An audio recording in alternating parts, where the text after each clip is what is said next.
Hello বন্ধুরা, কেমন আছো সবাই? আশা করছি সবাই ভালো আছো। তোমাদের ভালোবাসা, তোমাদের আশীর্বাদে আমি অনেক ভালো আছি। অনেক ভালো নেই মোটেও, সেটা না, ওটা মুখেই বলছি ভালো আছি। তোমাদেরকে একটা জিনিস দেখাই না, তো আমি ওই রুমে ছিলাম, দাবার মানে বারান্দাতে না টিভি চলছে, খুব জোরে সাউন্ড হচ্ছে, যার জন্য এই রুমে এলাম। বাপরে বাপ,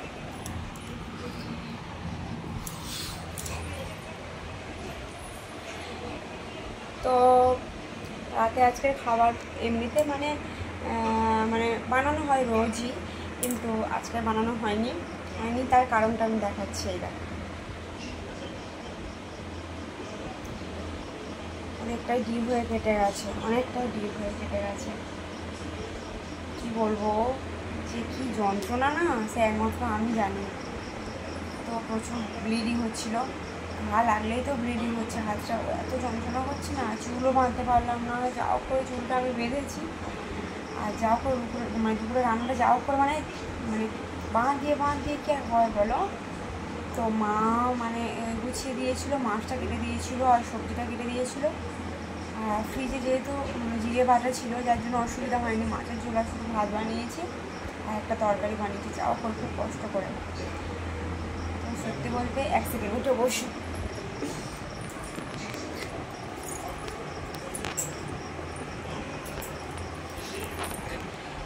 তো খুব কষ্ট করে রান্নাবান্না করলাম।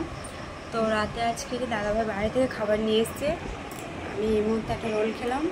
আমার একদম ওসবগুলো দেখো, দেয়ালগুলো কী অবস্থা দেখো, আমার না একদমই ওসবগুলো একদমই নিষেধ। মানে এই রোল, চাউমিন হচ্ছে বাইরের, মানে কিন্তু আমার ওইগুলোর প্রতি বেশি মানে লোক। কী বলবো বলো তো, এক সেকেন্ড ফোনটা একটু রাখি, অসুবিধা হচ্ছে খুব। শোনো তো জরা,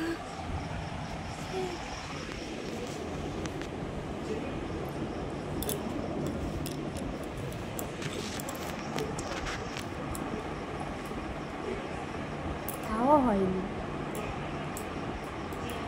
তো এই দেখো আমি জল খাচ্ছিলাম এতক্ষণ।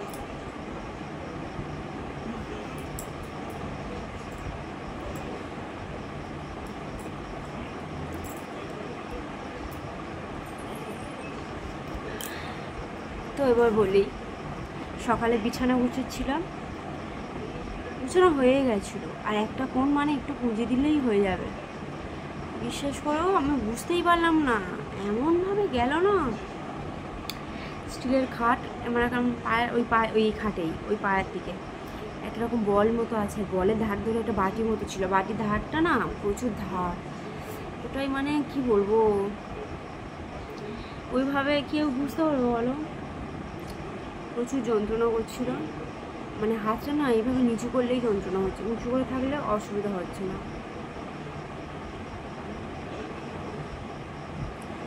তো যাই হোক, তোমরা কেমন আছো কমেন্ট করো, ঠিক আছে? আমার তো এই অবস্থা, আশা করছি তাড়াতাড়ি সেরে যাবে, তাড়াতাড়ি ছাড়াতে হবে। কাজগুলো কে করবো বলো, কত কাজ। পাপানোর আজকে মানে খাওয়াতে পারেনি না, যার জন্য আমার মনটা আজকে একদম ভালো নেই। ও একা তো খেতে পারে না, মানে একদম খেতেই পারে না বললে চলে। তো আজকে খাইয়ে দিতে পারলাম না। ওর বাপি মানে ভাতটা মাখিয়ে দিয়েছিল, আর আমি বললাম বাবু আজকে একা একা খাওয়া। বিশ্বাস করো একদম আমার বাচ্চাটা খেতেই পারেনি, একটু একটু করে গালে তুলছি, তাও হাফ বাইরে পড়ে যাচ্ছে। কী করবো বলো, আমি তো এমন এই হাতটা হলে তবু ঠিক ছিল, বাঁ হাতে, ডান হাতে না অসুবিধা হচ্ছে খুব। তো দাদাভাই বললো একা একা খাবে, ছেড়ে দাও। তো রাতেও দেখি ভাত হয়তো খাবার মাখিয়ে দিতে হবে, একা একাই খাবে, আর আমি যা করবো করতে হবে। মেন কথা কী বলতো, কাজ মানে কাজের হাত তো না, সামান্য টুক করে লাগলেই ব্লাড আসছে। সকাল থেকে আর এই সন্ধ্যের আগে পর্যন্ত দুবার লেগেছে। মানে দুপুরবেলা স্নান করেছি, আমি মানে যেটা মারা ছিল ব্র্যান্ডেরটা টেপটা, সেটা হয়ে গেছে, মানে পড়ে গেছে। আর ফের মারা হয়েছে, ফেরও খুলে গেছে, জল লাগছে তো, আঠা জিনিস কতক্ষণ থাকবে। এটাই একটু আগেই মারলাম, মেরে আমি লাইভে বসলাম, যে কী শাস্তি পাচ্ছি না বন্ধুরা, কী বলবো। তো চলো, অনেকটা রাত হয়ে গেছে, এবারে বাইরে যাই, খাওয়া দাওয়া করবে। আর পাপার মর্নিং স্কুল হচ্ছে না, সকাল সকাল উঠছে, দুপুরে একটু ঘুমাচ্ছে না, আর বিকালে ফের পড়তে চলে যাচ্ছি, যার জন্য ঘুমিয়ে পড়ছে।